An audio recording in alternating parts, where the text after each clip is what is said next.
சார்பாக நடைபெற்றுக் கொண்டிருக்கக்கூடிய இந்த தொகுதியிலே 40,000க்கு மேற்பட்ட வாக்குகளையும் தாம்பரம் பகுதியிலே 78,000க்கு மேற்பட்ட வாக்குகளையும் அளித்திருக்கக்கூடிய பெரியோர்கள், தாய்மார்கள், பொதுமக்களுக்கு நன்றி தெரிவிக்கக்கூடிய இந்த நிகழ்ச்சியிலே நன்றி தெரிவிப்பது மட்டுமின்றி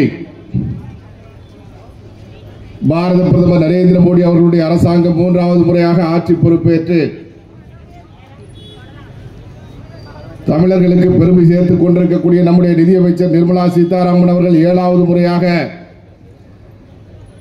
தாக்கல் செய்திருக்கக்கூடிய இந்த பட்ஜெட்டை விளக்கியும் நடைபெற்றுக் கொண்டிருக்கக்கூடிய இந்த கூட்டத்திற்கு தலைமையேற்றிருக்கக்கூடிய மரியாதைக்குரிய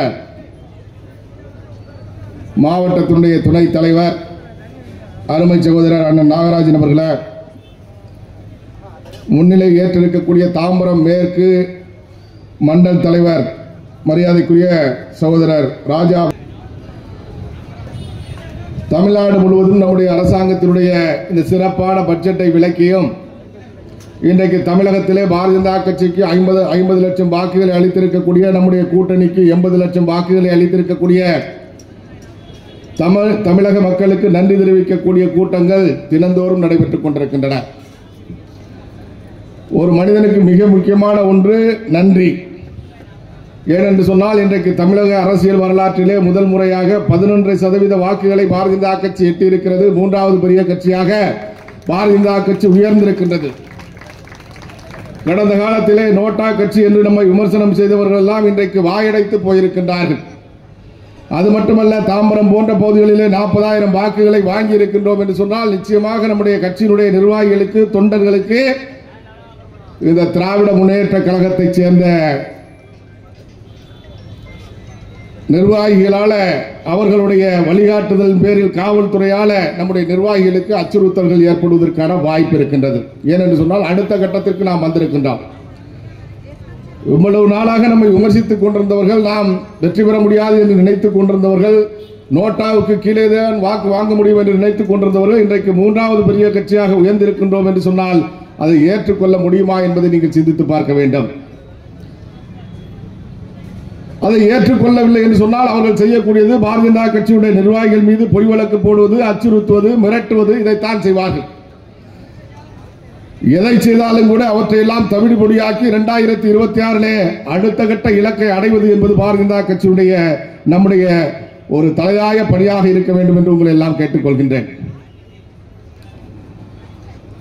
திராவிட முன்னேற்ற கழகத்தினுடைய பொய் பிரச்சாரத்தை மீறி, திராவிட முன்னேற்ற கழகத்தினுடைய அச்சுறுத்தலை மீறி, திராவிட முன்னேற்ற கழகம் கொடுத்த 500, 1000 பணத்தை மீறி இன்றைக்கு தமிழகத்திலே நம்முடைய கூட்டணிக்கு 80 லட்சம் மக்கள் வாக்களித்திருக்கின்றார்கள் என்று சொன்னால், தாம்பரத்திலே 40,000க்கு மேற்பட்ட வாக்குகள், இந்த தாம்பரத்திலே 78,000க்கு மேற்பட்ட வாக்குகளை அளித்திருக்கின்றார்கள் என்று சொன்னால் அந்த மக்களை நாம் தொழ வேண்டும், அவர்களை வணங்க வேண்டும். கண்டிப்பாக அப்படிப்பட்ட மக்களுக்கு தமிழ்நாடு முழுவதும் தொகுதி வாரியாக மட்டுமல்ல, மாவட்டம் வாரியாக மட்டுமல்ல, வீடு வீடாக சென்று நன்றி தெரிவிக்க வேண்டும் என்று நாம் திட்டமிட்டிருக்கின்றோம். பாரதிய ஜனதா கட்சி வீடு வீடாக சென்று நாம் துண்டு பிரசுரங்களோடு மக்களை சந்தித்து நம்முடைய நன்றிகளை தெரிவிக்க வேண்டும் என்று திட்டமிட்டு அதை நோக்கி நாம் சென்று கொண்டிருக்கின்றோம். அந்த அடிப்படையிலே இந்த பகுதியிலே வாக்களித்திருக்கக்கூடிய அத்தனை மக்களுக்கும் தமிழக பாரதிய ஜனதா கட்சியின் சார்பில் உங்கள் பாதங்களை தொட்டு வணங்கி எங்களுடைய நன்றிகளை தெரிவித்துக் கொள்கின்றோம். நன்றி, நன்றி, நன்றி. அடுத்ததாக பார்த்தோம் என்று சொன்னால் பட்ஜெட்.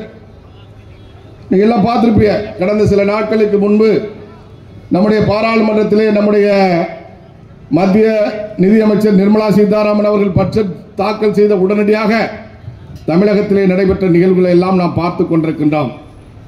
அங்கே வெளிநடப்பு செய்வது, அங்கே கோஷமிடுவது மட்டுமல்ல, தமிழ்நாட்டினுடைய முதலமைச்சர் தமிழ்நாட்டில் இருக்கக்கூடிய அனைத்து மாவட்டங்களிலும் கண்டன கூட்டங்களை நடத்தி இருக்கிறார். பட்ஜெட்டில் தமிழ்நாடு புறக்கணிக்கப்பட்டிருக்கிறது என்று தமிழ்நாட்டினுடைய பெயர் பட்ஜெட்டில் சொல்லல அப்படின்னு சொல்றார்.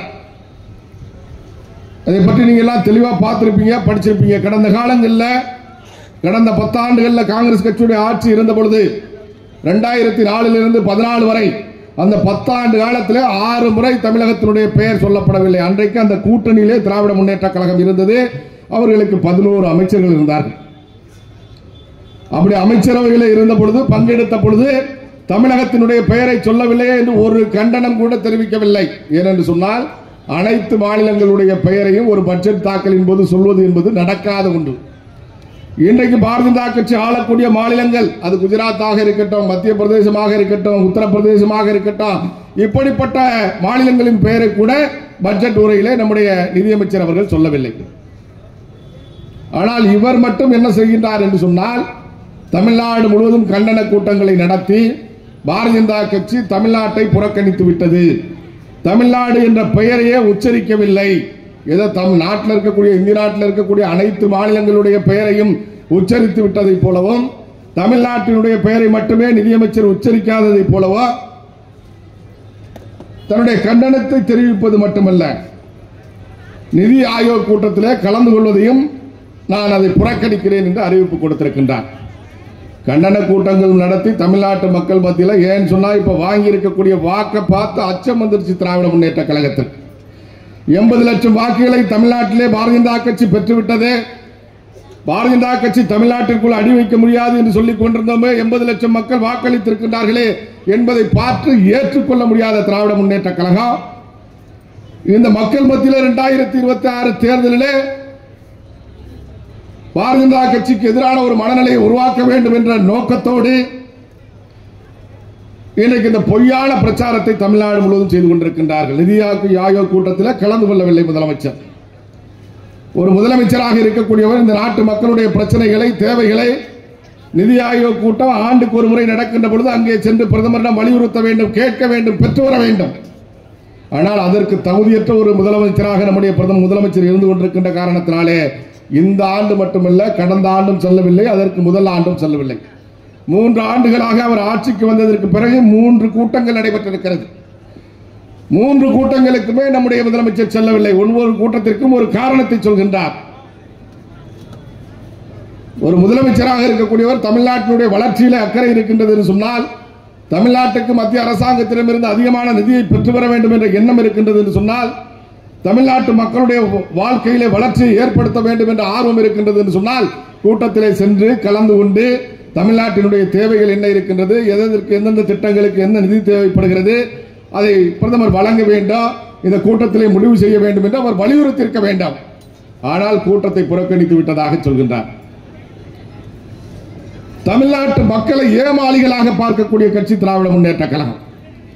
இந்த பட்ஜெட்ல தமிழ்நாட்டு பேரை சொல்லலாம் அளிக்கக்கூடிய நிதி இதுவரை இந்திய நாட்டில் இல்லாத அளவிற்கு மிகப்பெரிய ஒரு தொகையை நிதியமைச்சர் இன்றைக்கு பட்ஜெட்டிலே தாக்கல் செய்திருக்கின்றார். அப்படி தாக்கல் செய்திருக்கக்கூடிய பட்ஜெட்டிலே வழங்கக்கூடிய நிதி என்பது கண்டிப்பாக நம்முடைய தமிழ்நாட்டுக்கு கிடைக்கும். அதுல எந்த விதமான மாற்றமும் கிடையாது. எந்தெந்த திட்டங்களுக்கு நிதி ஒதுக்கப்பட்டிருக்கின்றதோ அந்தந்த திட்டங்கள் தமிழ்நாட்டிலே பயன்பெறும். எதுக்காக பீகாருக்கு கொடுத்திய, எதுக்காக ஆந்திர பிரதேசத்துக்கு கொடுத்திய அப்படிங்கிற மாதிரியான ஒரு பிரச்சாரத்தை செய்து கொண்டிருக்கின்றார்கள். ஆந்திர பிரதேசம் என்பது பிரிக்கப்பட்டு இத்தனை ஆண்டுகளான பின்பும் கூட அந்த மாநிலத்திற்கு தலைநகரம் கிடையாது. அமராவதியை தலைநகரமாக உருவாக்க வேண்டும் என்று அன்றைக்கு சந்திரபாபு நாயுடு அவர்கள் அறிவித்தார்கள். அதற்கு பிறகு வந்த ஜெகன்மோகன் ரெட்டி அவர்கள் 3 தலைநகரங்களை உருவாக்க வேண்டும் என்று சொன்னால், அப்படி 3 தலைநகரங்களை உருவாக்க வேண்டும் என்று சொன்னதால அதை சரியாக மத்திய அரசாங்கத்தால் முடிவெடுக்க முடியவில்லை.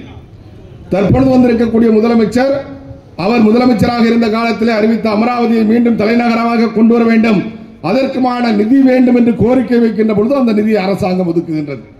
தமிழ்நாடு முதலமைச்சர் என்ன கோரிக்கை வச்சிருக்காரு, எந்தெந்த திட்டத்திற்கு மத்திய அரசாங்கம் நிதி வேண்டும் என்று கேட்டிருக்கின்றார். பேஸ்புக்கில் சமூக வலைதளத்திலே போட்டேன் என்று ஒரு பதிவிடுகின்றார்கள். சமூக வலைதளத்திலே போட்டால் மத்திய அரசாங்கம் நிதி ஒதுக்க வேண்டும், அவர்களுக்கு பிரதமரிடம் கோரிக்கை வைக்க மாட்டார்களா? அந்தந்த துறை அமைச்சர்களிடம் கோரிக்கை வைக்க மாட்டார்களா? அதே போல பார்த்தோம் என்று சொன்னால் பீகார் மாநிலம் மிகவும் பின்தங்கிய மாநிலமாக அந்த மாநிலம் இருந்து கொண்டிருக்கின்றது. அந்த மாநிலத்தை முன்னேற்ற வேண்டியது என்பது நம்முடைய கடமை. ஒரு மத்தியில் இருக்கக்கூடிய அரசாங்கம் எந்த மாநிலங்கள் எல்லாம் பின்தங்கிய நிலையில் இருக்கிறதோ, எந்த மாநிலங்களிலே முன்னேற்றம் குறைவாக இருக்கின்றதோ அந்த மாநிலங்களுக்கு முக்கியத்துவம் கொடுத்து நிதியை ஒதுக்கி அந்த மாநிலத்தை அடுத்த மாநிலத்திற்கு ஒப்பாக கொண்டு வர வேண்டியது என்பது ஒரு பிரதமருடைய கடமை, ஒரு நிதி அமைச்சருடைய கடமை. அந்த அடிப்படையில் ஆந்திரா மாநிலத்திற்கும் பீகார் மாநிலத்திற்கும் நிதி ஒதுக்கப்பட்டிருக்கின்றது. குஜராத்திற்கு ஒதுக்கி இருக்கின்றோமா, மத்திய பிரதேசத்தில் அத்தனை தொகுதிகளும் எங்களுக்கு கொடுத்த மாநிலத்திற்கு ஒதுக்கி இருக்கின்றோமா, உத்தரப்பிரதேசத்திற்கு ஒதுக்கி இருக்கின்றோமா, வேற எந்த மாநிலத்திற்கு சிறப்பு நிதி ஒதுக்கப்பட்டிருக்கின்றது? தமிழ்நாட்டிற்கு மட்டும் ஒதுக்கவில்லை என்று இங்கே போராட்டம் நடத்தி கொண்டிருக்கின்றது இந்த திராவிட முன்னேற்ற கழக அரசு. நம்முடைய பட்ஜெட்டிலே பார்த்தீங்கன்னு சொன்னால் ரயில்வே துறை அமைச்சர் அவர் தனியாக பத்திரிகையாளர்கள் சந்திப்பை நடத்தியிருக்கின்றார். ஒவ்வொரு துறையை சேர்ந்த அமைச்சர்களும் கூட பத்திரிகையாளர்களை சந்தித்து எந்தெந்த திட்டத்திலே தமிழ்நாட்டிற்கு எவ்வளவு நிதி வரப்போகிறது என்பதை பற்றி தெளிவுபடுத்தியிருக்கின்றார்கள். ரயில்வே திட்டங்களுக்காக மட்டும் 6373 கோடி ரூபாய் தமிழ்நாட்டினுடைய திட்டங்களுக்காக ஒதுக்கப்பட்டிருக்கிறது என்று ரயில்வே அமைச்சர் சொல்லியிருக்கின்றார். நல்லா சிந்திச்சு பார்க்கணும். அது எந்த திட்டமா இருந்தாலும் சரி. கடந்த காலத்தில் காங்கிரஸ் கட்சியுடைய ஆட்சியில பார்த்தோம் சொன்னா 10 ஆண்டு காலத்தில் 8000 கோடி ரூபாய் தான் நிதி ஒதுக்கப்பட்டிருக்கிறது. கடந்த 10 ஆண்டு காலத்தில் அதே பிஜேபி ஆண்ட இந்த 10 ஆண்டு காலத்திலே 10,76,000 கோடி ரூபாய் நிதி ஒதுக்கப்பட்டிருக்கிறது தமிழ்நாட்டுக்கு. அப்படிப்பட்ட ஆட்சி, அப்படிப்பட்ட கட்சி தமிழர்களுக்கு துரோகம் செய்யக்கூடிய கட்சியா, தமிழ்நாட்டை புறக்கணிக்கக்கூடிய கட்சியா என்பதை சிந்தித்து பார்க்க வேண்டும். 8000 கோடி நிதி ஒதுக்கிய பொழுது அன்றைக்கு அமைச்சரவையில் இருந்தவர்கள், இங்கு இருக்கக்கூடிய 11 அமைச்சர்கள், மத்தியில் ஆட்சியில் இருந்தவர்கள், ஆட்சியில் பங்கெடுத்தவர்கள், அப்படி இருக்கின்ற பொழுது கூட அவர்களால் நிதியை பெற்று வர முடியவில்லை. ஆனால் கடந்த காலத்திலே ஒரு தொகுதி கூட பாரதிய ஜனதா கட்சிக்கு கொடுக்காத பொழுதும் கூட, அதற்கு முன்பு பார்த்தோம் என்று சொன்னால் அண்ணன் பொன் ராதாகிருஷ்ணன் அவர்கள் மட்டும் வெற்றி பெற்றிருந்தார். அதற்கு அடுத்ததாக ஒருவர் கூட வெற்றி பெறவில்லை பாரதிய ஜனதா கட்சியிலே. அப்படி இருக்கின்ற பொழுதும் கூட இன்றைக்கு தமிழ்நாட்டிற்கு 10,76,000 கோடி ரூபாய் நிதியை ஒதுக்கி இருக்கக்கூடிய பாரத பிரதமர் நரேந்திர மோடி அவருடைய அரசாங்கம் தமிழ்நாட்டிற்கு துரோகம் செய்யக்கூடிய அரசாங்கமா, அல்லது திராவிட முன்னேற்ற கழகம் கேட்டு பெறுவதற்கு தகுதியற்ற, திராணியற்ற ஒரு அரசாங்கமாக இருந்து கொண்டிருக்கக்கூடிய திராவிட முன்னேற்ற கழகம் தமிழ்நாட்டிற்கு துரோகம் செய்யக்கூடிய இயக்கமா என்பதை நம்முடைய பகுதி மக்கள் சிந்தித்து பார்க்க வேண்டும். அதே போல பார்த்தோம் என்று சொன்னால் இந்த பட்ஜெட்டில் மிக முக்கியமாக பல விஷயங்களுக்கு கவனம் கொடுக்கப்பட்டிருக்கிறது. இதுவரை தாக்கல் செய்யப்பட்ட பட்ஜெட்லேயே மிகச்சிறந்த பட்ஜெட் என்று சொல்லக்கூடிய அளவிற்கு சிறப்பான பட்ஜெட்டாக நம்முடைய நிதியமைச்சர் அவர்கள் தாக்கல் செய்திருக்கின்றார். ஒரு தமிழ்நாட்டில் இருந்து சென்றிருக்கக்கூடிய ஒருவர் 7வது முறையாக பட்ஜெட்டை தாக்கல் செய்திருக்கின்றாரே, அது நமக்கு பெருமை அல்லவா?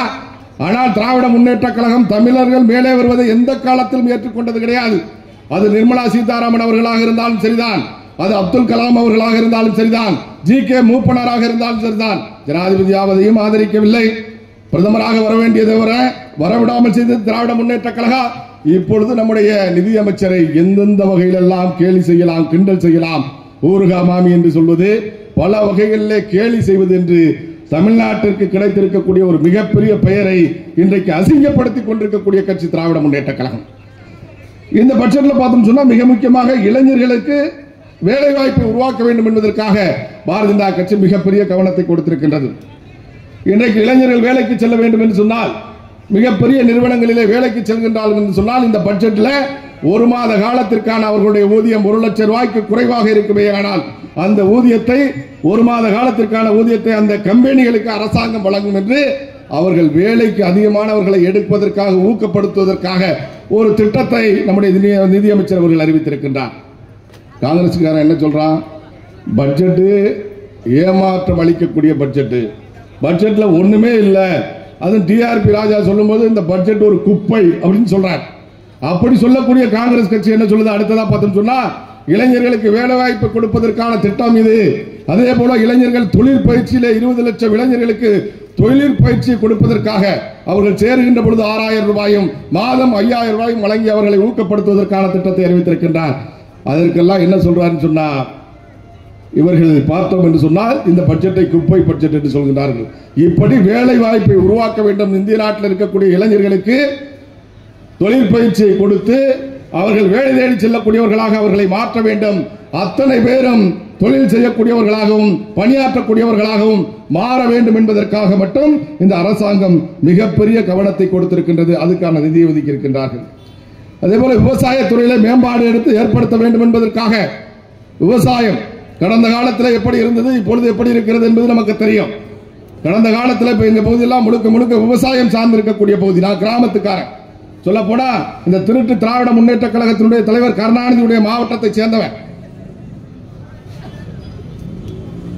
அங்கே விவசாயம் பொழுது எப்படி இருக்கின்றது சொன்னால், 3 போகம் விவசாயம் செய்து கொண்டிருந்த நாங்கள் இன்றைக்கு 1 போகம் விவசாயம் செய்ய முடியுமா என்ற கேள்விக்குறியிலே இருந்தோம். இன்றைக்கு கர்நாடகத்திலே மழை பெய்து வெள்ளம் ஏற்பட்டு உடைப்பு ஏற்படக்கூடிய சூழ்நிலை ஏற்பட்ட காரணத்தினாலே உபரி நீர் திறக்கப்பட்ட காரணத்தினால இன்றைக்கு விவசாயம் ஒருபோதும் செய்ய முடியும் என்ற நிலை ஏற்பட்டிருக்கிறது.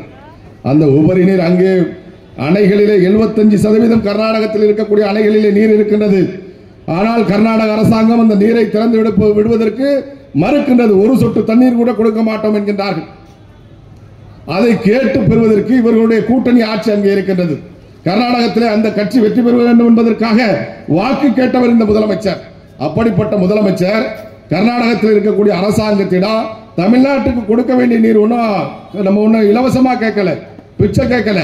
தமிழ்நாட்டுக்கு கடந்த ஆட்சியிலே பார்த்தோம் சொன்னா கர்நாடகத்திலிருந்து வர வேண்டிய தண்ணீர் 96 டிஎம்சி கடந்த ஆண்டுல வர வேண்டியிருக்கு. கடந்த ஆண்டு நமக்கு வந்தது 87 டிஎம்சி தான். 96 டிஎம்சி கர்நாடக அரசாங்கம் நமக்கு கொடுக்கணும் கடந்த ஆண்டு. இந்த ஆண்டு பார்த்தீங்கன்னு சொன்னா ஜூன் மாசத்துக்கும் ஜூலை மாசத்துக்கு மட்டும் 44 டிஎம்சி தண்ணி கொடுக்கணும். ஆனா நமக்கு தண்ணி ஒரு சொட்டு தண்ணி கொடுக்க மாட்டோம் அப்படின்னு சொல்லி கர்நாடகத்தில் கூட்டம் போட்டு அனைத்து கட்சி கூட்டம் போட்டு முடிவு பண்றாங்க. அவர்கள்ட்ட போய் பேசுறதுக்கு தைரியம் இருக்கா? அவர்களுக்கு தகுதி இருக்கா? துப்பு இருக்கா? அந்த தண்ணியை வாங்கக்கூடிய திராணி இருக்கான்னு சொன்னா ஒண்ணும் கிடையாது. ஆனா இப்ப மழை பெஞ்சு வெள்ளம் வந்ததுனால நமக்கு தண்ணி வருது. ஆனால் கிட்டத்தட்ட 150 ஆண்டு காலமாக தீர்க்கப்படாமல் இருந்த பிரச்சனை எங்களுடைய பிரச்சனை. என்ன உங்களுக்கு தெரியும்? தமிழ்நாட்டின் நெற்களஞ்சியம் சொன்னா அது தஞ்சை மாவட்டம், காவிரி பாயக்கூடிய பகுதி. காவிரி பிரச்சனை 150 ஆண்டு காலமா தீர்க்கப்படல. பாரத பிரதமர் நரேந்திர மோடி அவருடைய ஆட்சியில் 2018 தான் காவிரி மேலாண்மை ஆணையம் அமைக்கப்பட்டு ஒழுங்காற்றுக்குழு அமைக்கப்பட்டது. அந்த ஆணையத்துக்கு முழு அதிகாரத்தை நரேந்திர மோடி அவர்கள் கொடுத்தாங்க. அந்த ஆணையம் இன்னைக்கு என்ன சொல்லுதுன்னு சொன்னா கடந்த 12ஆம் தேதி துவங்கி இந்த 31ஆம் தேதி வரைக்கும் இன்னைக்கு வரைக்கும் ஒரு நாளைக்கு 1 டிஎம்சி தண்ணி கொடு அப்படின்னு சொல்லி அந்த ஆணையம் ஒரு உத்தரவிடுது. ஒரு நாளைக்கு 1 டிஎம்சினா நமக்கு இந்த ஆண்டு மட்டும் வர வேண்டியது 44 டிஎம்சி ஜூனுக்கும் ஜூலைக்கும். ஆனா அந்த ஆணையம் என்ன உத்தரவிடுது? 1 டிஎம்சியாவது கொடு அப்படின்னு சொல்லுது. 20 டிஎம்சி நமக்கு வரும் 20 நாளைக்கு. ஆனா ஒரு சொட்டு கூட கொடுக்க மாட்டேன். கர்நாடகத்தில் இந்த பிரச்சனை ஏற்பட்டதுக்கு யார் காரணம்? இந்த விவசாயிகள் பிரச்சனைக்கு யார் காரணம்? கர்நாடகத்தில் அணைகள் கட்டப்பட்டதுக்கு யார் காரணம்? ஹேமாவதியில ஹேரங்கில 3 அணைகள் தடுப்பணைகள் கட்டப்பட்டதன் காரணமாக அங்கே நீர் தேக்கப்பட்டு ஏரிகள் எல்லாம் நிரப்பப்பட்டு இன்னைக்கு 75% நீரை தேக்கி வச்சுட்டு ஒரு சொட்டு தண்ணி கொடுக்க முடியாதுன்னு சொல்றாங்கன்னு சொன்னா அதுக்கு காரணம் இந்த திராவிட முன்னேற்ற கழகத்தினுடைய அரசாங்கம் தான். விவசாயிகளை பத்தி உங்களுக்கு அக்கறையே கிடையாது. ஆனால் இன்றைக்கு நம்முடைய பாரத பிரதமர் நரேந்திர மோடி அவருடைய ஆட்சியில நம்முடைய நிதியமைச்சர் அவர்கள் விவசாயத்துறையை மேம்படுத்த வேண்டும் என்பதற்காக, விவசாயிகளுடைய வருமானத்தை இரட்டிப்பாக்க வேண்டும் என்பதற்காக பல்வேறு திட்டங்களை செயல்படுத்துவதற்காக பார்த்தோம் என்று சொன்னால் 1,52,000 கோடி ரூபாய் நிதியை ஒதுக்கி இருக்கிறார். ஒன்று இளைஞர்களுக்கான நிதி ஒதுக்கீடு, இரண்டாவது விவசாயிகளுக்கான நிதி ஒதுக்கீடு. அப்ப விவசாயிகளுக்கு கொடுக்கக்கூடிய நிதி நம்ம பகுதியில் இருக்கக்கூடிய விவசாயிகளுக்கு வராதா? 1,52,000 கோடி ரூபாயில இங்க இருக்கக்கூடிய திட்டங்களுக்கு வராதா? தமிழகத்தை புறக்கணிச்சிட்டு மற்ற மாநிலங்களுக்கு மட்டும் கொடுக்க போறோமா? இளைஞர்களுக்கு தொழில் பயிற்சி கொடுக்கிறது தமிழ்நாட்டை தவிர மற்ற மாநிலங்களுக்கு கொடுக்க போறோமா? அல்லது இளைஞர்களுக்கு வேலை வாய்ப்பு கொடுக்கக்கூடிய தொழிற்சாலைகளுக்கு மாத ஊதியம் கொடுக்கிறது தமிழ்நாடு இல்ல மற்ற மாநிலங்கள் தான் அப்படின்னு நம்முடைய பிரதமர் நரேந்திர மோடி அரசாங்கத்தில் அறிவிச்சிருக்கோமா? எல்லா திட்டத்தில் கொடுக்கக்கூடிய நிதியும் தமிழ்நாட்டுக்கு உண்டு. தமிழ்நாட்டுக்கு என்ன பங்கு அந்த பங்கு சரியாகும். ஆனா தமிழ்நாட்டுக்கு நிதி கொடுக்காத மாதிரி தமிழ்நாட்டு பேரை சொல்லல அப்படிங்கிறது ஒரு காரணம் சொல்லிட்டு தமிழ்நாட்டை புறக்கணிச்சிட்ட மாதிரி தமிழ்நாடு முழுவதும் ஒரு பிரச்சாரம். கூலிக்காக 500 ரூபாய் கொடுத்து 300 ரூபாய் கொடுத்து கூட்டத்தை கூட்டி 1000 பேர் 2000 பேரை வச்சு அங்க போராட்டம் மத்திய அரசாங்கத்துக்கு எதிராக. இந்த நாட்டுக்கு தமிழ்நாட்டுக்கு தமிழ் மொழிக்கு தமிழ் கலாச்சாரத்துக்கு மிகப்பெரிய முக்கியத்துவம் கொடுத்த ஒரே பிரதமர் நரேந்திர மோடி மட்டும்தான் இந்திய நாட்டில், வேற எவனும் கிடையாது. இதுவரைக்கும் இந்திய நாட்டில் இருந்த எந்த பிரதமரோ தமிழ் மொழிக்கோ தமிழ் கலாச்சாரத்துக்கோ தமிழ் பண்பாட்டுக்கோ உலகம் பூரா போய் தமிழ் மொழியை பத்தி பேசினது கிடையாது. அப்படி பேசிக்கிட்டு இருக்கக்கூடிய பிரதமரே தமிழ்நாட்டை புறக்கணிக்கிறார் அப்படின்னு சொல்லி ஒரு பிரச்சாரத்தை பண்றாங்க. அதுமாதிரி பெண்களுக்கு மிகப்பெரிய முக்கியத்துவம் கொடுக்கணும் அப்படிங்கிற நோக்கத்தில் பெண்களுடைய வாழ்க்கையில முன்னேற்றத்தை கொண்டு வரணும், ஆண்களுக்கு நிகரா பெண்களை உருவாக்கணும் அப்படிங்கிற அடிப்படையில் எல்லா துறைகளிலுமே இன்னைக்கு நரேந்திர மோடி அவர்கள் பெண்களுக்கு முக்கியத்துவம் கொடுத்து கொண்டிருக்கின்றார். பெண்களுக்காகவும் குழந்தைகளுடைய மேம்பாட்டுக்காகவும் மட்டும் பார்த்தோம் சொன்னா 3 லட்சம் கோடி ரூபாய் நிதி ஒதுக்கி இருக்கிறார். அந்த 3 லட்சம் கோடி ரூபாயில் இருக்கக்கூடிய நிதியானது தமிழ்நாட்டில் இருக்கக்கூடிய பெண்களுக்கு வராதா? தமிழ்நாட்டில் இருக்கக்கூடிய குழந்தைகளுக்கு வராதா? எல்லாருக்கும் என்ன ஒவ்வொரு மாநிலத்துக்கும் என்ன தேவையோ அதே போல தமிழ்நாட்டிற்கு என்ன தேவையோ அது வரப்போகிறது. ஆனால் தமிழ்நாட்டிலே ஒரு பொய் பிரச்சாரம் நடைபெற்றுக் கொண்டிருக்கிறது. அதே மாதிரி கிராமத்தில் பார்த்தோம் சொன்னா 3 கோடி வீடுகள் ஏன்னா பாரத பிரதமர் நரேந்திர மோடி அவர்கள் ஆட்சிக்கு வந்த உடனடியாக இந்த நாட்டில் இருக்கக்கூடிய அனைத்து கூரை வீடுகளையும் கான்கிரீட் வீடுகளாக மாற்ற வேண்டும் என்ற நோக்கத்தோடு பார்த்தோம் என்று சொன்னால் அதற்கான திட்டத்தை அறிவித்து இன்றைக்கு பிரதமர் மோடி வீடு என்று சொல்லக்கூடிய அடிப்படையில் கிராமங்களில் எல்லாம் பேச்சு இருக்கின்றது.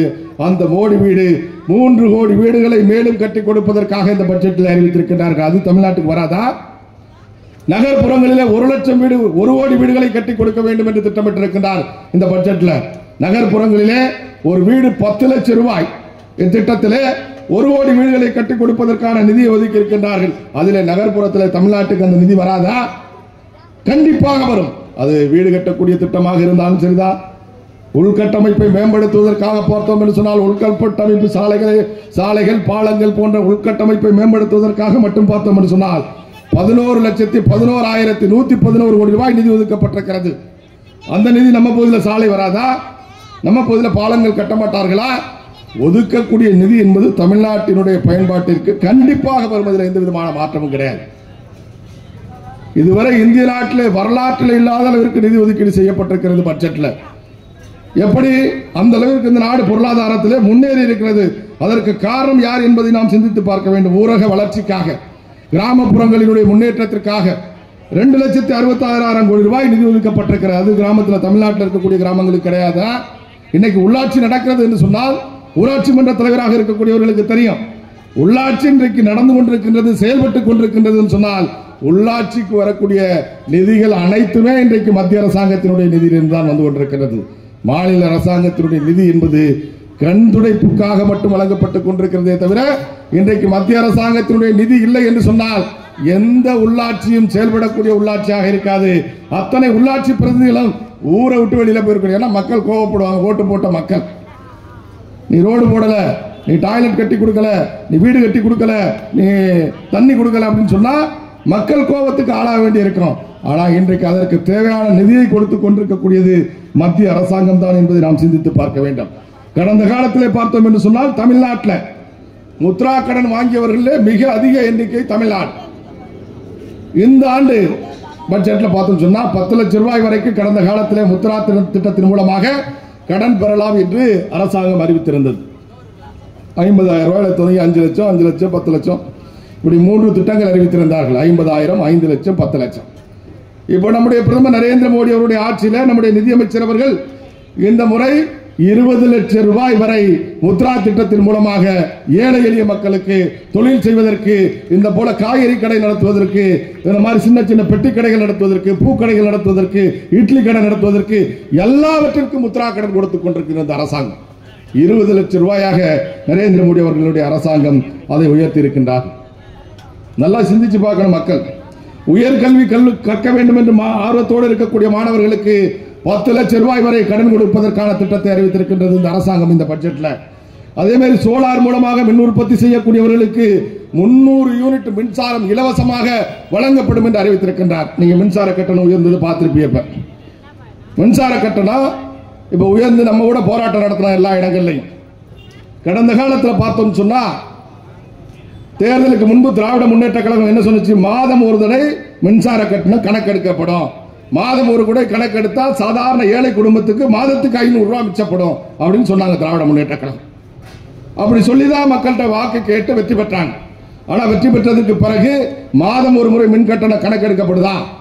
இன்னைக்கும் 2 மாசத்துக்கு ஒருக்க தான் கணக்கெடுக்கிறாங்க. எனக்கு 2 மாசம் ஒருக்க கணக்கெடுப்பதன் மூலமா மட்டும் குடும்பங்களுக்கு மிகப்பெரிய இழப்பு ஏற்படுகின்றது. அது மட்டுமல்ல, மின்சார கட்டணம் இன்றைக்கு 2 ஆண்டு காலத்துக்குள்ள 3 முறை மின்சார கட்டணம் உயர்த்திருக்காங்க. 3 முறை மின்சார கட்டணத்தை உயர்த்திருக்காங்க. கிட்டத்தட்ட உயர்த்தப்பட்டிருக்கக்கூடிய மின்சார கட்டணம் மட்டும் பார்த்தீங்கன்னு சொன்னா 35%, 3ல் 1 பங்கு மின்சார கட்டணம் உயர்ந்திருக்கு. இப்ப கடந்த 2 ஆண்டுகளுக்குள்ள 3ல் 1 பங்கு 2,000 ரூபாய் கட்டணும், 3,000 ரூபாய் கட்டணும், 10,000 கட்டினாலே 15,000 கட்டணும்.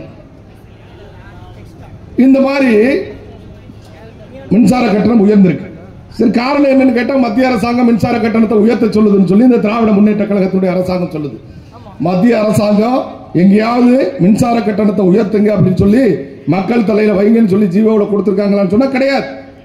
மத்திய அரசாங்கம் என்ன சொல்லுது? மின் வாரியத்தை நஷ்டத்தில் இயங்காம பண்ணுங்க. ஏன்னா திராவிட முன்னேற்ற கழகம் ஆட்சிக்கு வந்த பொழுது மின்சார வாரியம் 10,000 கோடி ரூபாய் நட்டத்தில் இயங்குது அப்படின்னு சொன்னாங்க. ஆட்சிக்கு வந்து 2 ஆண்டு காலம் ஆச்சு. அவங்களுக்கு இந்த மின்சார கட்டணத்தை உயர்த்தினதன் மூலமா கிடைச்சிருக்கக்கூடிய லாபம் 40,000 கோடி ரூபாய். 10,000 கோடி ரூபாய் நஷ்டத்தில் இயங்கின மின்சார வாரியம் 40,000 கோடி ரூபாய் லாபம் கிடைச்சதுக்கு பிறகு 30,000 கோடி ரூபாய் மிச்சம் இருக்கணுமா இல்லையா? ஆனா இன்னைக்கும் அந்த மின்சார வாரியம் நட்டத்தில் தான் இயங்குது. என்ன காரணம்? மின்சாரம் உற்பத்தி பண்ணுவதற்கான முயற்சிகளை இந்த அரசாங்கம் எடுக்கல. ஏன்னா மின்சாரத்தை அரசாங்கம் உற்பத்தி பண்ணா ஒரு யூனிட் மின்சாரம் ₹3.40 உற்பத்தி பண்ணலாம். ஆனா திமுக அரசாங்கம் என்ன பண்ணுது? தனியார்ட்ட கொள்முதல் பண்றான். ₹3.40 உற்பத்தி பண்ணக்கூடிய மின்சாரத்தை ₹12 ₹15 கொடுத்து தனியார் மின் நிறுவனங்கள்ட்ட கொள்முதல் பண்றான். கமிஷன் எவ்வளவு நல்லா யோசிப்பாங்க. இது கமிஷனுக்காகத்தான் நடக்குது. இந்த ஆட்சியே கமிஷன் ஆட்சி தான், மக்களாட்சி கிடையாது. ஒருத்தர் முதலமைச்சராக இருப்பார் நினைச்சு ஓட்டு போட்டி அவர் முதலமைச்சராக இருக்காரா? சிந்திக்கக்கூடியவரா இருக்காரா? ஃபைல் எல்லாம் புரட்டி பார்க்கக்கூடிய நிலைமையில இருக்காரா? ஒண்ணுமே கிடையாது. பையன் பார்க்கிறாரு, மருமகன் பார்க்கிறாரு, அப்புறம் யார் யார் இருக்க குடும்பத்தில் இருக்கக்கூடிய அத்தனை பேரும் பார்க்கிறாங்க. அது ஒரு ரோபோ மாதிரி முதலமைச்சர் இயங்கிட்டு இருக்காரு. இந்த மின்சார கட்டணத்தை உற்பத்தி பண்ணது மூலமா குறைக்கணும் அப்படின்னு சொல்லுது அரசாங்கம். உற்பத்தியை பெருக்குங்க, நஷ்டத்தை குறைங்க. அது மாதிரி மின் ஒயர்கள்ல வந்து சரி ஒயர்ல பால் இருந்துச்சுன்னா அந்த மின்சாரம் வேஸ்ட் ஆகும், அதை வந்து சரியான ஒயர் போடுங்க, மின் திருட்ட தடுங்க. இப்படி மின்சார வாரியத்தை நட்டத்தில் இயக்காது அப்படின்னு சொல்லுது மத்திய அரசாங்கம். நட்டத்தில் இயக்குனா மத்திய அரசாங்கம் கொடுக்கக்கூடிய உதவியை கொடுக்க மாட்டோம் அப்படின்னு சொல்றாங்க. உடனே என்ன சொல்லுது திராவிட முன்னேற்ற கழகத்தினுடைய அரசாங்கம்? மின்சார கட்டணத்தை உயர்த்த சொன்னது மத்திய அரசாங்கம் தான் அப்படின்னு சொல்றான். இவன் மின்சார உற்பத்தி அதிகரிக்கணுங்கிறதுக்கான திட்டம் கிடையாது. ஏன்னு சொன்னா 20,000 மெகாவாட் நமக்கு மின்சாரம் தேவை. 20,000 மெகாவாட் ஆண்டுக்கு தேவைன்னு சொன்னா இவங்க உற்பத்தி பண்றது 5,500 மெகாவாட் உற்பத்தி பண்றான் தமிழ்நாடு அரசாங்கம். 12,000 மெகாவாட் தனியார்ட்ட வாங்குறான். பாக்கி 2,000 மெகாவாட் மத்திய அரசாங்கத்திட்ட வாங்குறான்.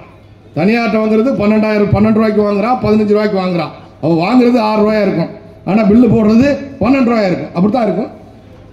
அதுக்காகத்தான் இந்த அரசாங்கம் மின்சார உற்பத்தி அதிகரிக்காம இன்னைக்கு இந்த மின் கட்டணம் நம்ம தலையில வைக்கப்படுறதுக்கு காரணம் முழுக்க முழுக்க திராவிட முன்னேற்ற கழகத்தினுடைய அரசாங்கத்தினுடைய கையாளாகாத தளம் தான்.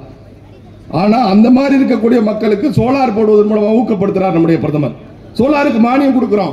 மானியம் மட்டும் இல்ல, இந்த மாதிரி இலவச மின்சாரம் கொடுக்கக்கூடிய ஒரு அறிவிப்பு இந்த இடம் 300 யூனிட் வரைக்கும் இலவச மின்சாரம் கொடுக்கிறோம் அப்படின்னு இந்த அரசாங்கம் அறிவிச்சிருக்கு. மாநில வரி பங்கீடு பார்த்தீங்கன்னு சொன்னா கடந்த ஆண்டு பட்ஜெட்ல கடந்த முறை 20,99,000 கோடி ரூபாய் இருந்துச்சு. இந்த முறை பார்த்தீங்கன்னு சொன்னா 23,49,000 கோடி ரூபாய் உயர்ந்திருக்கு. எல்லா வகையிலும் இந்திய நாட்டினுடைய பொருளாதாரத்தை உயர்த்தி இருக்கக்கூடிய ஒரு கட்சி பாரதிய ஜனதா கட்சி. பட்ஜெட்ல இன்னைக்கு ஏழை எளிய மக்களுக்காக, பெண்களுக்காக, குழந்தைகளுக்காக, விவசாயிகளுக்காக, அடிப்படை கட்டமைப்புகளை மேம்படுத்துவதற்காக, தொழில் செய்யக்கூடியவர்களுக்காக, வியாபாரிகளுக்காக, அத்தனை பேருக்காக திட்டங்களை கொடுத்திருக்கக்கூடிய ஒரு அரசாங்கமாக நம்முடைய அரசாங்கம் இருந்து கொண்டிருக்கிறது. ஆனால் தமிழ்நாட்டு மக்கள் மத்தியில் திராவிட முன்னேற்ற கழகம் இந்த 2026 தேர்தலை மையமா வச்சு 2026 தேர்தலுக்கு தமிழ்நாட்டு மக்கள் பாரதிய ஜனதா கட்சி பக்கம் சாஞ்சிட போறாங்களே. 80 லட்சங்கிறது 1.5 கோடி ஆச்சுன்னா என்ன ஆகும்? திராவிட முன்னேற்ற கழகம் ஒட்டுமொத்தமா தமிழ்நாட்டிலிருந்து போயிட வேண்டிய நம்ம ஆட்சிக்கு வந்து அதுக்கப்புறம் குஜராத் மாதிரி, மத்திய பிரதேசம் மாதிரி வேற எவனுமே தமிழ்நாட்டில் வர முடியாது. அதனாலதான் திராவிட முன்னேற்ற கழகம் என்ன பண்றான்னு சொன்னா எப்படியாவது மக்கள் மத்தியில் ஒரு அவப்பெயரை ஏற்படுத்தணும் அப்படின்னு சொல்லி திட்டமிட்டு இன்றைக்கு தமிழ்நாடு முழுவதும் பிரச்சாரம் பண்ணிக்கிட்டு இருக்காங்க. இந்த மாதிரியான ஒரு பட்ஜெட் வந்து இதுவரைக்கும் இந்திய நாட்டிலே தாக்கல் செய்யப்படல. அந்த அளவுக்கு அதிகமான நிதி ஒதுக்கீடு செய்யப்பட்டிருக்கு. அப்படிப்பட்ட ஒரு பட்ஜெட்டை பத்தி விமர்சனம் பண்ணி தமிழ்நாட்டை புறக்கணிக்கிறாங்கன்னு சொல்லி தமிழ்நாட்டோட பேரை சொல்லலை அப்படின்னு சொல்லி தமிழ்நாடு முழுவதும் கூட்டம் நடத்திட்டு இருக்கு இந்த திராவிட முன்னேற்ற கழகம். இவங்க கேட்டோம்னு சொன்னா நாங்க சுயமரியாதை இயக்கங்கிறோம் திராவிட முன்னேற்ற கழகம். இவனுக்கும் சுயமரியாதைக்கு என்ன சம்பந்தம் இருக்கு? நல்லா யோசிச்சு பாருங்க. சுயமரியாதைன்னா என்ன? இன்னைக்கு பாத்தீங்கன்னா பார்லிமெண்ட்ல எல்லாரும் எம்பியா பதவி ஏற்கிறான். எம்பியா ஒரு உறுதிமொழி ஏற்கணும் போது என்ன இருக்கணும்? உதயநிதி ஸ்டாலின் வாழ்க, உதயநிதி ஸ்டாலின் வாழ்க, உதயநிதி ஸ்டாலின் வாழ்க. யார் சொல்றது? சாதாரண புதிதாக வந்திருக்கக்கூடிய முதல் முறையாக தேர்ந்தெடுக்கப்பட்டிருக்கக்கூடிய அமைச்சர்கள் சொன்னா கூட பரவாயில்ல.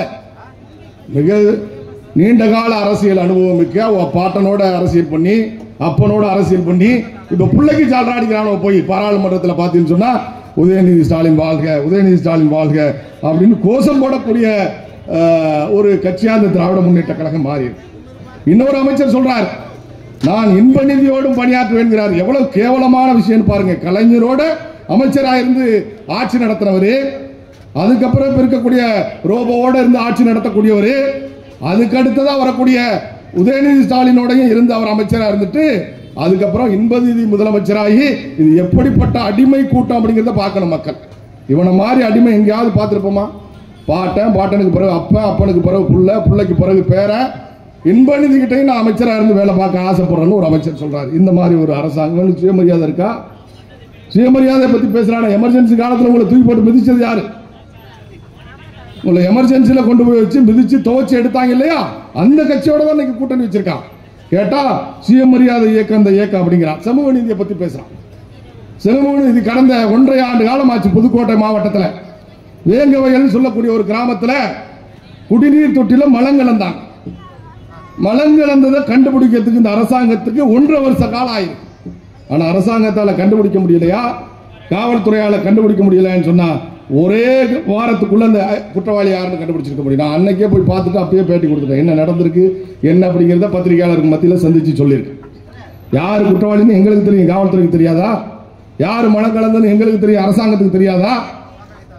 இவன் சமூக நீதி பத்தி பேசுறான். ஒரு குடிநீர் தொட்டில மலம் கலந்தா எவனா இருந்தாலும் சரி மிக கடுமையான நடவடிக்கை எடுக்கணும். குண்டர் சட்டத்தில் கைது பண்ணணும். அவர்களை கைது பண்ணுவதற்கு கூட துப்பு இல்லாத ஒரு அரசாங்கம். ஏன்னா அவங்களுக்கு வேண்டப்பட்டவங்களா இருக்காங்க. குடிநீர் தொட்டில மலம் கலந்தா கூட அவன் திமுக காரனாவோ அல்லது திமுக காரனோட வேண்டப்பட்டவனாகோ அவனுக்கு கூட்டணி வச்சிருக்கவனாக இருந்தா அவன் அரெஸ்ட் கிடையாது. 1.5 வருஷ காலம் ஆகுது. இவன் சமூக நீதியை பத்தி பேசுறான். அதே மாதிரி ஒரு அமைச்சர் பார்த்தீங்கன்னா ஒரு மகளிர் திராவிட முன்னேற்ற கழகத்தினுடைய மகளிர் அணியை சேர்ந்த நிர்வாகிய ஏமா நீ எஸ்சி தானே அப்படின்னு கேட்கிறாரு. இவங்க சமூக நீதியை பத்தி பேசுறாங்க. இன்னொரு அமைச்சர் பார்த்தீங்கன்னு சொன்னா நான் என்ன தாழ்த்தப்பட்டவனா அப்படின்னு கேட்கிறாரு மீடியாவில். இவங்க சமூக நீதியை பத்தி பேசுறாங்க. நீங்க நல்லா யோசிச்சு பார்க்கணும். அதே மாதிரி சமூக நீதியை பத்தி பேசக்கூடிய திராவிட முன்னேற்ற கழகம் திருமாவளவன் அவர்கள் கேட்டார பொது தொகுதி எனக்கு கொடுங்கன்னு கேட்டார, கொடுத்தாங்களா? இவங்க தான் சமூக நீதியில் மிகச்சிறந்தவர்களாச்ச. பாரதிய ஜனதா கட்சி இன்னைக்கு மத்தியில் இருக்கக்கூடிய அமைச்சர்கள் இதுவரைக்கும் இந்திய நாட்டில் அமையப்பட்ட அரசாங்கத்தில் அதிக அமைச்சர்கள் பட்டியல் சமுதாயத்தை சேர்ந்தவர்கள் இருக்கக்கூடிய கட்சி பாரதிய ஜனதா கட்சி. தமிழ்நாட்டில் 2 முறை நம்முடைய அமைச்சர் எல்முருகன் அமைச்சராக இருக்கோம். 2 முறை ராஜ்யசபா கொடுத்திருக்கோம். ஆனா இவங்க பார்த்தோம்னு சொன்னா திருமாவளவன் பொது தொகுதி கேட்டார கொடுக்க முடிஞ்சா இல்ல? இப்ப துணை முதலமைச்சர் பையனை தயார் பண்ணிட்டு இருக்காரு. இன்னும் 1 மாதத்துல நடந்துரும் நினைக்கிறேன் பட்டாபிஷேகம். இன்னும் 1 மாதத்துல பட்டாபிஷேக விழா தமிழ்நாட்டில் நடக்க போகுது. ஏன் அதை ஒரு பட்டியல் சமுதாயத்தை சேர்ந்த உங்க கட்சியில் இருக்கக்கூடியவங்களுக்கு கொடுங்க, இல்ல உங்களோட கூட்டணியில இருந்து தொடர்ச்சியா இருந்துட்டு இருக்காரு திருமாவளவன் கொடுங்க. அதுக்கு உங்களால முடியுமா? சமூக நீதி இருக்கா உங்க கட்சியில? மக்களை ஏமாற்றக்கூடிய அரசியல் கட்சி அப்படிங்கிறது நீங்க நல்லா சிந்திச்சு பார்க்கணும். திராவிட முன்னேற்ற கழகம் ஒழிக்கப்பட வேண்டிய அரசியல் இயக்கம். மக்களை ஏமாற்றி ஆட்சிக்கு பிழைப்பு நடத்தி கொண்டிருக்காங்க. எல்லாத்திலையும் கமிஷன். நேற்று கூட என்ன ஒரு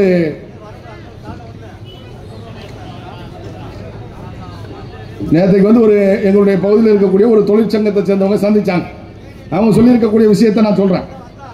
என்னன்னு சொன்னா கடந்த காலத்தில் ஒரு சிஎம்க்கு கடிதம் போட்டிருக்காங்க, எல்லாருக்கும் கடிதம் போட்டிருக்காங்க. தமிழ்நாட்டில் இருக்கக்கூடிய அத்தனை அமைச்சர்களுக்கு, மாவட்ட ஆட்சித்தலைவருக்கு எல்லாருக்கும் கடிதம் கொடுத்திருக்காங்க. கடந்த காலத்தில் பார்த்தோம் சொன்னா இவங்க அரசாங்கத்துக்கு நேரடியா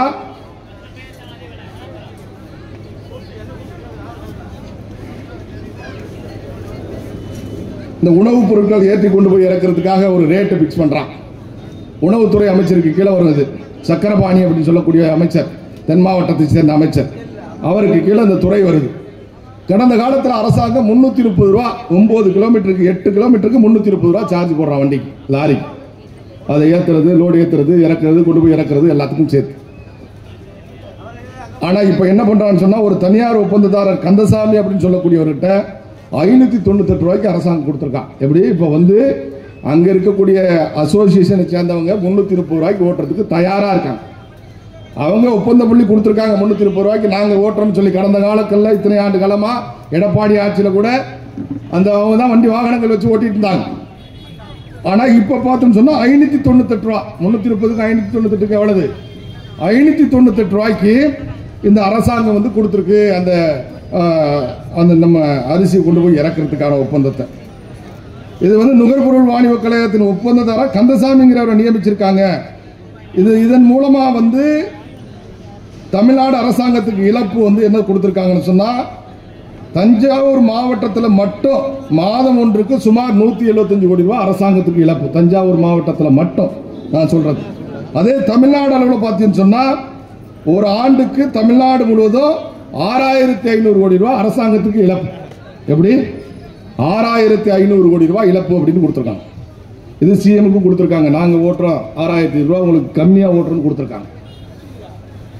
6500 ரூபாய் எதுக்கு நஷ்டத்துல வாகனத்தை புக் பண்ணி ஓட்டணும்? தொழில் பண்ணக்கூடியவங்க அவங்கள்ட்ட கிட்டத்தட்ட அந்த நம்மகிட்ட கொடுத்திருக்கக்கூடியவங்ககிட்ட பார்த்தீங்கன்னு சொன்னா 2700 வாகனங்கள் இருக்கு அவங்ககிட்ட. 2700 900 வாகனம் சொந்தமா இருக்கு. 2300 லாரிகள் அவங்ககிட்ட இருக்கு. 2300 லாரி வச்சிருக்காங்க.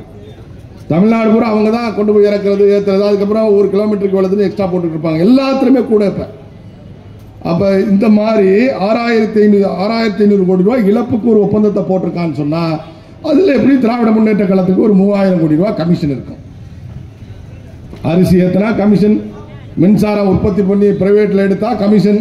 அப்ப என்னென்னவெல்லாம் அந்த மக்களுக்கு திட்டங்கள் இருக்கோ அத்தனை திட்டத்திலையும் என்ன கமிஷன் வாங்கலாம் அப்படிங்கிறதுக்காக ஆட்சி நடத்தக்கூடிய ஒரு இயக்கமாக இந்த திராவிட முன்னேற்ற கழகம் இருந்து கொண்டிருக்கிறது என்பதை நீங்க சிந்திச்சு பார்க்கணும். வேற எதுக்குமே ஆட்சி நடத்தல. மக்களுக்கு சேவை பண்றதுக்காக ஆட்சி நடத்தல. மக்களுக்கு திட்டங்களை நிறைவேற்றுறதுக்காக ஆட்சி நடத்தல. ஒரே இந்த ஆட்சியுடைய முழு நோக்கமும் ஊழல் செய்வது மட்டும்தான்.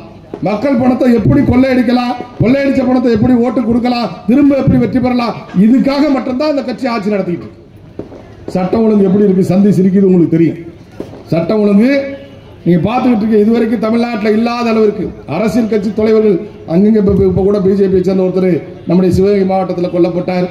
அதுக்கு முன்னாடி நம்முடைய இங்க பார்த்தோம்னா ஆம்ஸ்டாங் கொல்லப்பட்டார். தேசிய கட்சியினுடைய மாநில தலைவர், அதே மாதிரி பாட்டாளி கட்சி தலைவர் வெட்டப்பட்டார். அப்படி எல்லா கட்சியை சேர்ந்த நிர்வாகிகளும் இன்றைக்கு படுகொலை செய்யப்படக்கூடிய ஒரு சூழ்நிலை தமிழ்நாட்டில் இருந்து கொண்டிருக்கிறது. கட்சியை சேர்ந்த நிர்வாகிகள் மட்டுமில்ல, பொதுமக்களுக்கு பாதுகாப்பு இல்ல, ரோட்ல நடமாட முடியல, அந்த மாதிரியான சூழ்நிலை தமிழ்நாட்டில் உருவாயிருக்கு. சட்டம் ஒழுங்கு சீர்கெட்டு போச்சு. ஒரு காலத்தில் பார்த்தோம் சொன்னா அமைதி பூங்கா தமிழ்நாடுன்னு சொல்லுவாங்க. இன்னைக்கு அமைதி பூங்கா தமிழ்நாடு, சட்டம் ஒழுங்கு சீரழிந்து இருக்கக்கூடிய ஒரு மாநிலமாக தமிழ்நாடு இருந்துட்டு. இதை பார்த்தோம் சொன்னா உடனே ஒருத்தர் என்கவுண்டர் போடுறது. ஏன்னா உண்மையை வெளியில கொண்டு வரக்கூடாது.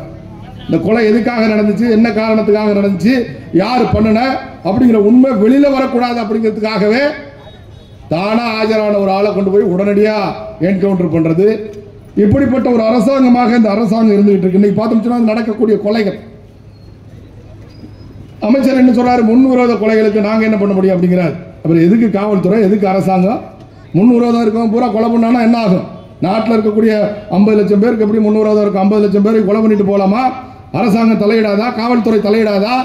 எதுக்கு காவல்துறை இருக்கு? எதுக்கு உளவுத்துறை இருக்கு? எங்கெங்க பிரச்சனை இருக்கு, எங்கெங்க இது மாதிரியான மோட்டிவ் இருக்கு, யார் யாரை திட்டமிடுற, எல்லாரும் செல்லு விட்டு கேட்கிறான்.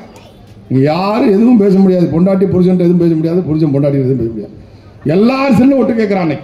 அப்படி கேட்கக்கூடிய நீ தமிழ்நாட்டில் சட்டம் ஒழுங்கு சீர்கிடக்கூடிய நடவடிக்கைகள் என்ன இருக்குன்னு பார்த்து அது மேல நடவடிக்கை எடுத்து, கடுமையான நடவடிக்கைகள் எடுத்து, சிறையை சரியா கண்காணிச்சு, சிறையில இருந்தா பல கொலைகள் நடக்குது, சிறையில இருந்தா போன் மூலமா தொடர்பு கொண்டு கொலைகள் பண்ண சொல்றாங்க.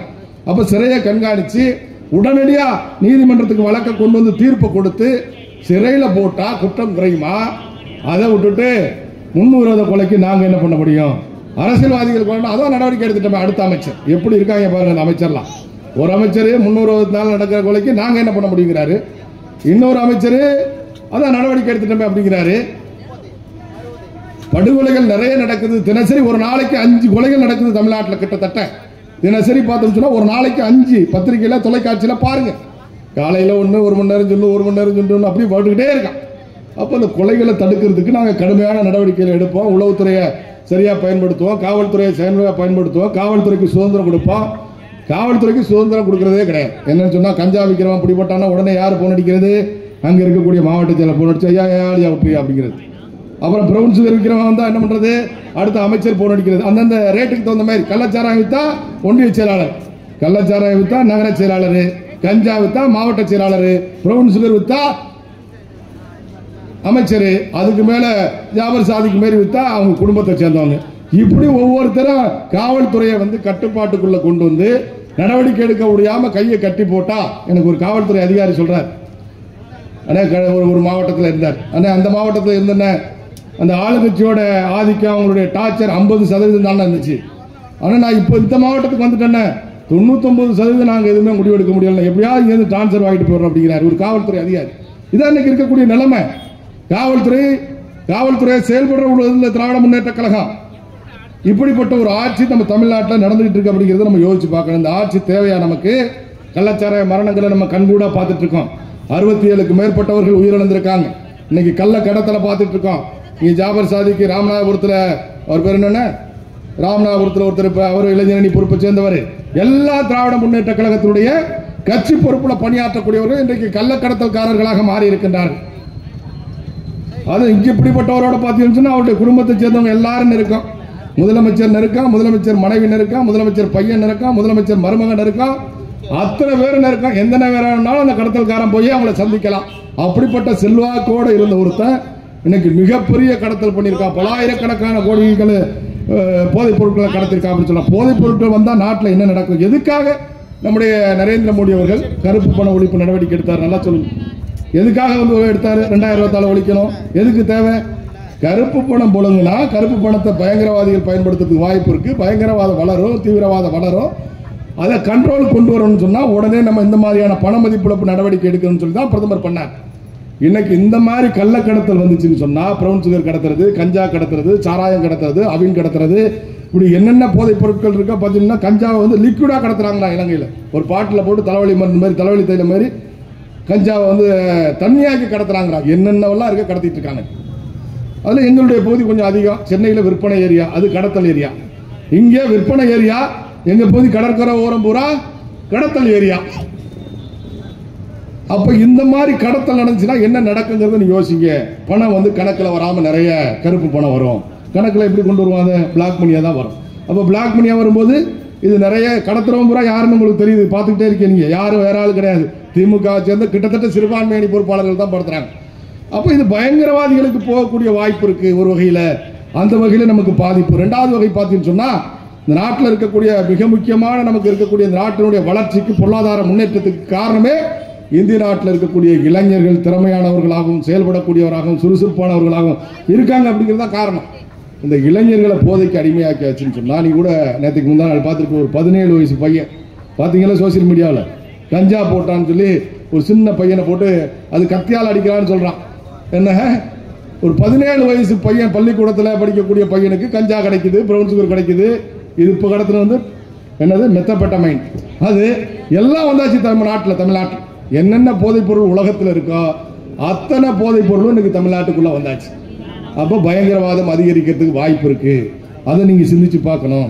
அதே மாதிரி நம்முடைய இளைஞர்கள் சீர்கெட்டு போனாங்கன்னு சொன்னா நம்ம நாட்டினுடைய வளர்ச்சி பாதிக்கும்.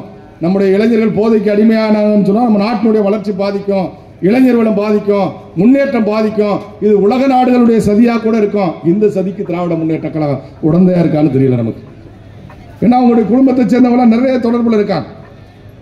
அதனால நல்லா யோசிச்சு பார்க்கணும். இப்படிப்பட்ட ஒரு கட்சி கடந்த காலத்தில் பார்த்தீங்கன்னா கனிமொழி அம்மா போராட்டம் நடத்தாங்க. கண்ணில் கருப்பு துணியை கட்டிக்கிட்டு கனிமொழி அம்மா ஒரு பக்கம், முதலமைச்சர் ஒரு பக்கம், அவர் பையன் ஒரு பக்கம், பூரண மது விலக்கை கொண்டு வர சொல்லி எங்க பார்த்தாலும் போராட்டம் நடத்தாங்க. அன்னைக்கு கனிமொழி அம்மாவுக்கு தமிழ்நாட்டில் பெண்கள் விதவை ஆகுறாங்கன்னு சொல்லி ரொம்ப கவலை. தமிழ்நாட்டில் பெண்கள்லாம் விதவை ஆகுறாங்க இந்த கலர் இந்த டாஸ்மார்க் இருக்கிறதுனால, அதனால டாஸ்மார்க்கை மூடுன்னு போராட்டம் நடத்தாங்க. ஆனால் இன்னைக்கு கடந்த ஆட்சியை விட இந்த 2.5 வருஷத்துல போதைப் பொருள் மது விற்பனை டாஸ்மார்க்ல 22% அதிகரிச்சிருக்கு. இப்போ வந்து நம்முடைய 23ஆம் புலிகேசி படத்துல பார்த்த மாதிரி கொண்டு போய் வச்சு ஊட்டி தான் விடல. புட்டிப்பால் மாரி ஒவ்வொருத்த வாயிலையும் வச்சு நீ குடி காசு கொடுன்னு வாங்கல. அது மட்டும் தான் நடக்கும். அதுக்கு ஒரு அமைச்சர் என்ன சொல்றாருன்னு சொன்னா, மதுவிலக்கு அமைச்சர். மதுவிலக்கு அமைச்சர் கிடையாது, மது விற்பனை அமைச்சர் தான் இப்ப இருக்கவங்க எல்லாம். இந்த மது விலக்கு அமைச்சர்னா மதுவை குறைக்கிறதுக்கான நடவடிக்கைகள் எடுக்கணும். ஆனா இன்னைக்கு பார்த்தோம்னு சொன்னா மது விற்பனை அமைச்சர் தான். அவர் என்ன சொல்றாரு, ஆய்வு பண்ணாரா, குடிகாரர்கள்ட்ட எல்லாம் போய் பேசினாரா, பேச்சுவார்த்தை நடத்தினாரா. அப்ப குடிகாரர்கள் காலையில 7 மணிக்கு கடை திறக்காததுனால ரொம்ப சிரமப்படுறாங்களாம். எவ்வளவு பெரிய வருத்தம் பாருங்க இருக்கு. காலையில 7 மணிக்கு டாஸ்மார்க் திறக்காததுனால காலையில வேலைக்கு போறவங்கலாம் ரொம்ப சிரமப்படுறாங்களாம் குடிக்காம. அதனால என்ன பண்ணலாம் அப்படின்னு யோசிச்சு நைட்டே கொடுத்துறேன்னு கேட்டாராம் அவங்கள்ட்ட. பாத்தீங்களா, நைட்டே கொடுத்துறேன், நீ வாங்கிட்டு வீட்டில் வச்சுக்கிறாராம். அவன் சொன்னானா, நான் நைட்டு வாங்கிட்டு போயிட்டேன்னா அதை வைக்க முடியாது, எனக்கு மனசு கேட்காது, நான் நைட்டே குடிச்சிருவேன், அதனால காலையில நேரத்தோட கொடுங்க. நான் எப்படி ஒரு அமைச்சர் சொல்றாரு. இப்படி எல்லாம் அமைச்சர் இருந்தானா அந்த நாடு உருப்படுமா? எப்படி முன்னேற சொல்லுங்க. அதுக்காக என்ன பண்ண போறாரா, ஒரு சின்ன 90 மில்லி டப்பாவில் இப்ப சரக்கு விற்க போறாங்க. என்ன குறைஞ்ச விலையில வேற கிடைக்கிறீங்க. ஏன்னா குறைஞ்ச விலை கூடங்கிறதுனால நிறைய பேர் கள்ளச்சாராயத்துக்கு போயிடுறான் அப்படின்னு சொல்லி இப்போ விலை கம்மியா குடிக்கணும்னு சொன்னா சின்ன பாட்டில் 90 மில்லி பாட்டில் இப்ப அடைச்சு கொடுக்க போறாங்களாம். அடுத்ததாக என்ன பண்ண போகிறாங்கன்னு சொன்னால் டோர் டெலிவரி பண்ண போகிறாங்க. இப்போ இந்த ஸ்விக்கி ஜொமேட்டோவெல்லாம் கொண்டாந்து கொடுக்குறாங்க இல்லையா, டோர் வீடு வீடா. அடுத்ததாக கொஞ்சம் நாளில் யாரெல்லாம் ஆர்டர் பண்ணுறாங்கன்னா உடனே பாட்டில் கொண்டாந்து வீட்டில் கொடுத்து போயிடுவாங்க. இதுக்கும் முயற்சி நடந்துகிட்டு இருக்குது அரசாங்கத்தில். நீங்கள் எங்கேயும் தேடி போக வேண்டியதில்லை, நீ ஆர்டர் பண்ணிட்டீங்கன்னா வீட்டில் கொண்டாந்து பாட்டிலாக கொடுத்துருவோம் அப்படின்னு சொல்லி அதுக்கான திட்டத்தையும் போட்டுட்டு இருக்கு இந்த அரசாங்கம். இப்படிப்பட்ட ஒரு ஆட்சி தமிழ்நாட்டில் இருக்கலாமா அப்படிங்கிறத நம்ம சிந்திச்சு பார்க்கணும். அதனால நம்ம மத்தியில் இருக்கக்கூடிய மோடி ஆட்சி கடந்த காலத்தில் எப்படிப்பட்ட திட்டங்களை கொடுத்துருக்கு, இந்த நாட்டில் ஏற்பட்ட அத்தனை பிரச்சனைக்கு காரணம் யாருன்னா திராவிட முன்னேற்ற கழகம் தான். தமிழ்நாட்டில் இன்னைக்கு வந்து தண்ணி இப்போ திறந்து விட்டாங்க, இந்த வெள்ளம் வரப்போகுது. திறந்து விட்டா என்ன நடக்கும்? நேராக போய் கடலுக்கு போயிடும். எங்கே போய் சீர்காழி பக்கம் போய் நேராக கடலில் கலந்துரும் காவிரியில். தடுப்பணை கிடையாது, தடுப்பணை கட்டுறதுக்கான எந்த முயற்சியும் கிடையாது. என்ன காரணம்? தடுப்பணை கட்டினா மணல் கொள்ளை அடிக்க முடியாது. மணல் கொள்ளை அடிக்கிறது மூலமா எப்படி 4000 கோடி ரூபாய்க்கு அரசாங்கத்துக்கு கணக்கு கொடுத்துட்டு துரைமுருகன் 40,000 கோடி ரூபாய் மண்ணல் இருக்காருன்னு வழக்கு. அப்போ எத்தனை பர்சன்ட் பார்த்துக்க? வைத்தினாங்க 40, 10%, 9% அவங்களுக்கு, 1% அரசாங்கத்துக்கு. 1% தான் மக்களுக்கு வரியா வரும், ஏதாவது திட்டங்கள் வரும், அதில் வேற கமிஷன் போயிடும். அப்போ அதில் வர்றது வந்து 1/2% கூட நமக்கு வராது. 40,000 கோடி ரூபாய்க்கான மண்ணலை அள்ளிட்டு அரசாங்கத்துக்கு கணக்கு கொடுத்துருக்கிறது 4,000 கோடி ரூபாய். அதனால தடுப்பணை கட்ட மாட்டாங்க. தடுப்பணை கட்டினா மணல் அள்ள முடியாது, தண்ணி தேங்கும், ஈரம் இருக்கும், தண்ணல் அள்ள முடியாது. அதனால தடுப்பணை கட்டணும், விவசாயிகளை காக்கணும், விவசாயத்தை பெருக்கணும் அப்படிங்கிற எண்ணம் இல்லாம கடந்த ஆண்டு மட்டும் 3 லட்சம் மெட்ரிக் டன் உணவுப் பொருட்கள் உற்பத்தி குறைஞ்சிருக்கு. டெல்டா பகுதியில் 3 லட்சம் மெட்ரிக் டன் கொள்முதல் இல்லை. அதுக்கு முதல் ஆண்டை விட போன வருஷம் 3 லட்சம் மெட்ரிக் டன் குறைஞ்சிருக்கு. இந்த வருஷம் எவ்வளவு குறையும்னு தெரியாது. அதை பற்றி இந்த அரசாங்கத்துக்கு கவலையே கிடையாது. காவிரி பிரச்சனை கவலை கிடையாது. காவிரி பிரச்சனை காரணமே திராவிட முன்னேற்ற கழகத்தை அரசாங்கம் தான். கச்சத்தீவு பிரச்சனை, மீனவர்கள் பிரச்சனை, மீனவர்கள் மத்தியில் நிறைய கூட்டம் போடுறாங்க திராவிட முன்னேற்ற கழகம். அந்த மீனவர்களுக்கு தெரிய மாட்டாங்குது. உனக்கு துரோகம் பண்ணவன் இவன் தான்டா, உன்னை அழிச்சவன் இவன் தான்டா. இத்தனை மீனவர்கள், இத்தனை 500க்கு மேற்பட்ட மீனவர்கள் இறந்து போனதுக்கு காரணம் யாரு? திராவிட முன்னேற்ற கழகம்.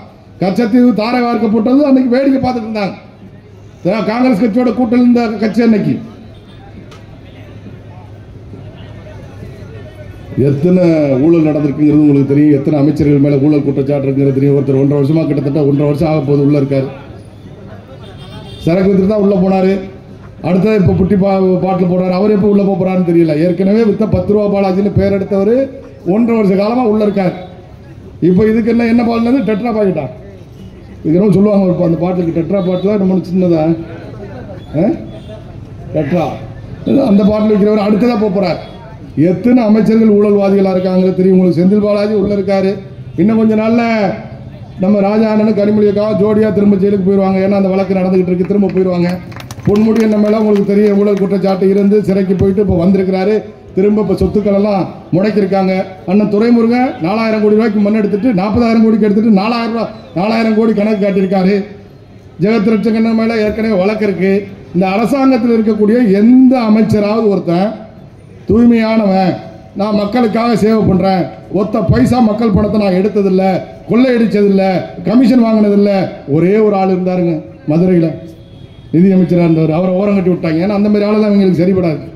என்ன அந்த மாதிரி அமைச்சர்லாம் இவங்களுக்கு சரிபடாது. ஓரம் கட்டி ஒதுக்கி உட்கார வச்சுட்டாங்க இன்னைக்கு. அவரை தவிர இந்த ஆட்சியில் ஒருத்தன் கூட மக்களுக்காக வேலை பார்க்குறவங்க கிடையாது. தன் மக்களுக்காக வேலை பார்க்குறவங்க தான் இருக்கான். நீட் தேர்வு விமர்சனம், நீட் தேர்வு பார்த்தோம்னா இப்போ +2 மாணவர்கள் அந்த இது வெளியாயிடுச்சு. மதுரையில் +2 தேர்தலில் பார்த்தோம்னு சொன்னால் அது தவறு நடந்துருச்சு. அப்போ +2 கட் பண்ணிடலாமா, அந்த தேர்தலை ரத்து பண்ணிடலாமா? நீட் தேர்வில் ஒரு இடத்துல தப்பு நடந்துச்சுன்னு சொன்னால் உடனே தேர்தலை ரத்து பண்ணணும்னு சொல்லி எங்கே பார்த்தாலும் குதிக்கிறாங்க. ஆனால் இப்போ +2 தேர்தலில் தப்பு நடந்துருச்சு, ஃப்ராடு நடந்துருச்சு. அப்போ +2 தேர்தலை ரத்து பண்ண முடியுமா? அதனால திராவிட முன்னேற்ற கழகத்தை பற்றி மக்கள் நல்லா யோசிச்சு பார்க்கணும். நல்லா யோசிச்சு பார்த்து இந்த மாதிரி ஒரு மக்கள் விரோத அரசாங்கம், மக்கள் விரோத கட்சி, தனக்காகவே ஆட்சி நடத்தக்கூடியவர்கள், தன்னுடைய குடும்பத்துக்காகவே ஆட்சி நடத்தக்கூடியவர்கள், கலைஞருக்கு அப்புறம் ஸ்டாலின், ஸ்டாலினுக்கு அப்புறம் உதயநிதி ஸ்டாலின், உதயநிதி ஸ்டாலினுக்கு அப்புறம் இன்பநிதி ஸ்டாலின், அப்புறம் சபரீசன், அப்புறம் கனிமொழி, இவங்களுக்காக ஆட்சி நடத்தக்கூடிய ஒரு கட்சிக்கு இந்த மக்கள் ஓட்டு போடலாமா? தயவு செஞ்சு சிந்திச்சு பாருங்க. நிச்சயமா இந்த கட்சி தமிழ்நாட்டிலிருந்து அப்புறப்படுத்தப்பட்டா மட்டும்தான் தமிழ்நாடு மிகப்பெரிய வளர்ச்சி நோக்கி போக முடியும். ஊழல் இல்லாத மாநிலமா அந்த மாநிலத்தை உருவாக்க முடியும். சட்டம் ஒழுங்கு இந்த நாட்டுக்குள்ள கட்டுக்குள்ள வரணும்னா திராவிட முன்னேற்ற கழகம் ஆட்சி தூக்கி எறியப்படணும். போதைப் பொருட்கள் விற்பனை தடுக்கப்படணும்னு சொன்னா திராவிட முன்னேற்ற கழகத்துடைய ஆட்சி தூக்கி எறியப்படணும். மக்கள் வரக்கூடிய தேர்தலையாவது, இந்த தேர்தலுக்கு முன்னாடி பார்த்தோம்னு சொன்னா மக்கள்கிட்ட ஒரு மிகப்பெரிய புரட்சி இருந்தது திராவிட முன்னேற்ற கழகத்துக்கு எதிராக. திராவிட முன்னேற்ற கழகமா? அதுக்கு அவங்க பண்ணக்கூடிய ஊழல், அவங்க பண்ணக்கூடிய தவறுகளுக்கு எதிராக மக்கள்கிட்ட ஒரு மிகப்பெரிய எழுச்சி இருந்துச்சு. ஆனால் தேர்தல் நேரத்தில் என்ன நடந்துச்சுன்னு தெரியல. 500 ரூபா மாத்தினுச்சா, 1000 ரூபா மாத்தினுச்சா, இல்லை மகளிருக்கு வந்த அந்த உரிமை தொகைன்னு ஒரு 1000 ரூபா கொடுக்குறாங்க, அது மாத்தினுச்சா? நம்மளும் 6000 ரூபா கொடுக்குறோம் விவசாயிகளுக்கு. ஆண்டுக்கு 6000 ரூபா கொடுக்குறத இப்போ 23 லட்சம் பேர் வர வேண்டியதை கணக்கில் எடுக்காமல் வச்சிருக்காங்க அந்த அரசாங்கம். 43 லட்சம் பேர் வர வேண்டியதுக்கு 20 லட்சம் பேருக்கு நம்ம இன்னைக்கு நிதி கொடுத்துட்டு இருக்கோம். 23 லட்சம் பேரை எடுத்து கொடுன்னு கேட்டுட்டு இருக்க அரசாங்கம். நிதி கொடுக்க நம்முடைய அரசாங்கம் தயாரா இருக்கு, பிரதமர் தயாரா இருக்கார். 23 லட்சம் பேரை வறுமை கோட்டுக்கு கீழே இருக்கக்கூடிய சிறு குறு விவசாயிகளை, அது கூட இல்லை, இப்போ வந்து விவசாயி கூடுதலாகவே நிலம் வச்சுக்கலாங்கிற மாதிரி கொண்டு வந்துட்டாங்க. அதையும் மாற்றிட்டாங்க. அந்த லிஸ்ட் எடுத்து கொடு. அவங்களுக்கு சில கண்டிஷன்ஸ் போட்டிருக்காங்க. என்னென்னா அவங்க வந்து இன்கம் டாக்ஸ் கட்டக்கூடாது, இந்த மாதிரி சில விஷயங்கள் கொடுத்துருக்காங்க. அரசு ஊழியராக இருக்கக்கூடாது, இப்படி சில கண்டிஷன் போட்டிருக்காங்க. எந்த கண்டிஷன் இல்லாமல் எடுத்தா 43 லட்சம் விவசாயிகள் தமிழ்நாட்டில் இந்த பணம் பெறுவதற்கு தகுதியுடைய விவசாயிகள் வருவாங்க. ஆனால் இந்த அரசாங்கம் 20 லட்சத்தோடு நிறுத்தி வச்சுட்டு 23 லட்சம் விவசாயிகளுக்கு கிடைக்க வேண்டிய பணத்தை தடுத்து நிறுத்திருக்கு. எதுக்காக? இந்த 6000 ரூபா போனால் மக்கள் மாறிடுவாங்களோ. ஏன்னா இவங்க கொடுக்குற 1000 ரூபாய்க்கே ஓட்டு போடுறாங்களே. அப்போ 6000 ரூபாயை பார்த்து இப்போ 6000 ரூபா அடுத்து நம்ம அரசாங்கம் இந்த ஆட்சிக்குள்ளே கண்டிப்பாக அதுவும் அதிகப்படுத்தி 10,000 கூட வரலாம். இப்போ அதை பார்த்து மத்திய மோடிக்கு ஆதரவாக போயிட்டாங்கன்னா என்ன பண்ணுறது அப்படின்னு நினச்சிட்டு இந்த 23 லட்சம் மக்களுக்கு கிடைக்க வேண்டிய பணத்தை கூட நிறுத்தி வச்சிருக்கு இந்த அரசாங்கம். அதனால இது மக்களை பற்றி கவலைப்படாத ஒரு அரசாங்கம், தன்னை பற்றி மட்டுமே கவலைப்படக்கூடிய ஒரு ஆட்சி. இந்த ஆட்சி தூக்கி எறியணும் அப்படிங்கிறதுல நம்முடைய தாம்பரம் பகுதி மக்கள் விழிப்போடு இருக்கணும். 78,000 வாக்குகளை அளித்த மக்களுக்கு மீண்டும் எங்களுடைய நன்றிகளை தெரிவித்து விடைபெறுகின்றோம். நன்றி, வணக்கம்.